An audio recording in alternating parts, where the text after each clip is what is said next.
Hi, I'm Neal Spelce, and I'm here with Steve Pustelnyk with the Central Texas Regional Mobility Authority. And we're here to talk about the brand new, soon-to-be Bergstrom Expressway. That's right, Neal. The Bergstrom Expressway would run from US 290 up in Austin here down to State Highway 71 down near the Austin-Bergstrom International Airport. It's one of the busiest corridors we have in the region, 60,000 cars a day, a lot of congestion, and really nothing's been done to the road since it was first built back in the 1960s. 1960. It's a long time ago. It is. You know, if I hadn't made any upgrades to my house since 1960, I probably wouldn't even have a microwave in it at this stage of the game. But this is a big project. Neal, the Central Texas Regional Mobility Authority and the Texas Department of Transportation have partnered together to work on the Bergstrom Expressway. This will be a new tolled expressway that will be built in the median of the existing US 183 from US 290 or the Manor Expressway down to State Highway 71. Now, the existing US 183 will be shifted to the outside as frontage roads, and there'll be 3 of them in most places, non-tolled, all the way up and down the corridor as well. No, wait a minute. Make sure I understand this. We're talking about this new expressway having 3 toll lanes in each direction, and then what, 2 to 3 non-toll lanes also going each direction? That's right, Neal. We'll be quadrupling the capacity in the corridor all the way down to the airport, and that'll mean a faster drive time for a lot of folks. And best of all, whether you choose to pay a toll or not, you'll have a better option for getting back and forth up and down the corridor. Okay, now let's talk about where the improvements will start. Right, we've done a virtual tour that will give people a bird's eye view of what it will look like when this project is done in roughly 4 to 5 years. Well, this project begins where the Manor Expressway, or US 290, ties into US 183.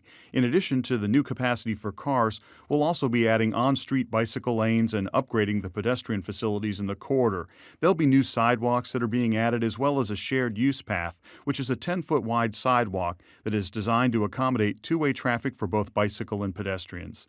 The shared use path will run along the entire corridor, and at the north end of the project, it would tie into the shared use path that we already constructed along US 290. That will give folks in East Austin and Manor the opportunity to walk or ride their bikes all the way downtown. Well, what if I wanted to choose not to pay the tolls? Where would I need to exit at that point? Drivers headed south on 183 who don't want to pay a toll will have the option to exit at Loyola Lane and use the new non-tolled frontage roads. Okay, now looking ahead, the pedestrian bridge at Springdale Road, is it going to stay there? Well, to accommodate the new lanes, the existing pedestrian bridge will unfortunately have to be demolished. But don't worry, we're going to build a bigger and better version of it. If I was in a hurry now, trying to get to the airport and wanted to bypass all those signals, what would I do then? Well, you'd stay on the main lanes of the toll road and pay your tolls electronically. There won't be any cash toll booths. So the most cost-effective way will be to have a text tag, because drivers who have a text tag save 25% when they pay their tolls with text tag. Okay, now, there are a lot of drivers out there who don't have a text tag yet. Maybe they'll get some.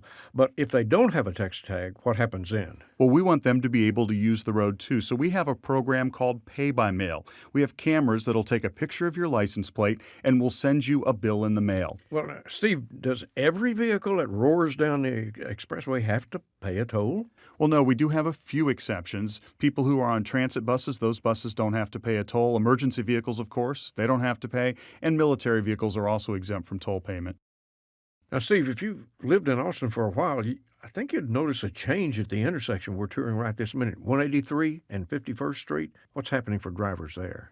Well, in order to improve traffic flow and increase safety in the area, the crossover at 51st Street will need to be removed.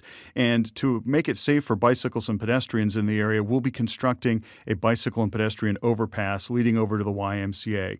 But for drivers who want to access 51st Street, they'll now need to use non-signalized U-turns at either MLK or Loyola Lane.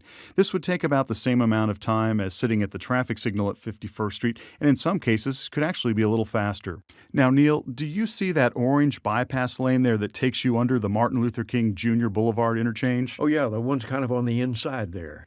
Well, that will allow you to bypass the Martin Luther King Jr. Boulevard interchange without having to stop at the traffic signal there, and you won't have to pay a toll to do it. Okay, Steve, I want to change the subject just a bit here. Can you help me now? I remember participating in a handful of open houses throughout the development phase, and we asked the community not only how they wanted the roadway to look and to operate, but also what community enhancement should be a priority. So whatever came of all that? Right, Neal, those were our context-sensitive solution open houses, and we took the feedback we received from the community and we incorporated it throughout the entire project.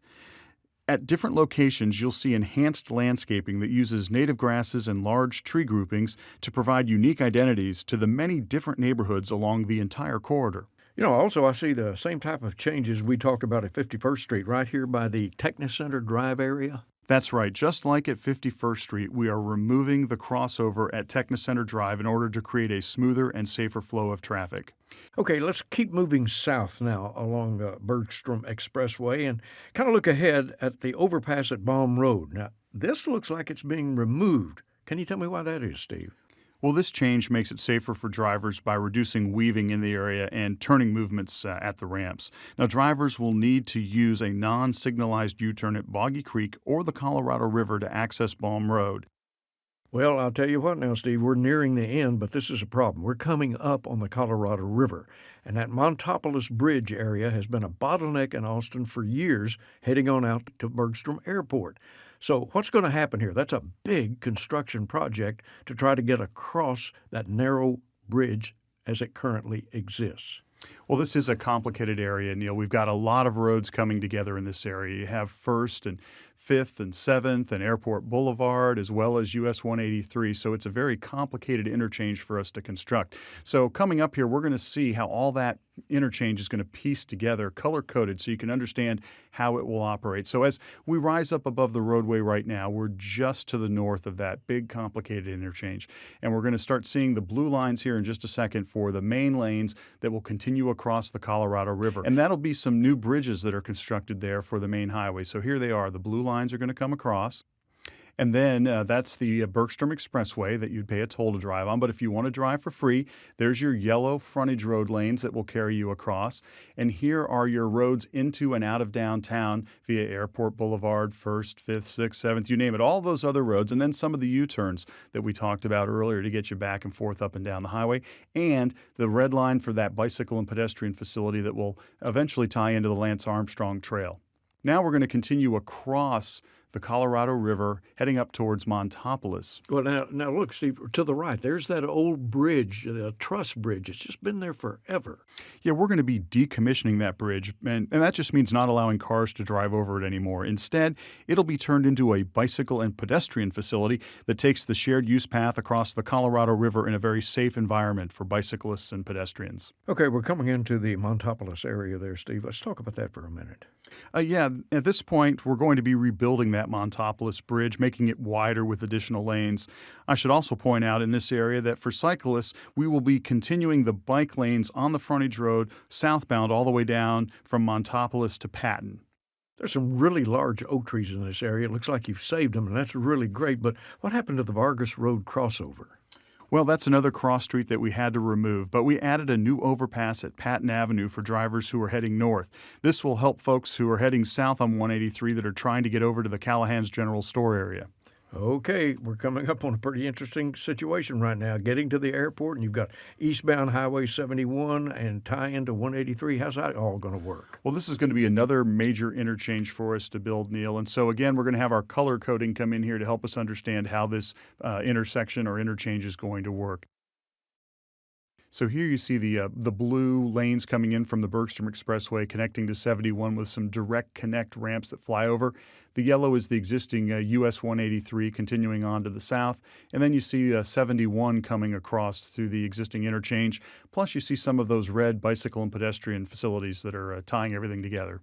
Well, Steve, I tell you what, this Bergstrom Expressway really looks like a project that'll just be tremendous. And in fact, I like the fact it covers all kinds of mobility in that sense. Right, it's going to be a major improvement along the corridor. Everybody's going to benefit whether you choose to use the toll road or not. And we really want everyone to know as much as possible about the project. So I encourage anyone who wants more information to go visit our project website. It's bergstromexpressway.com.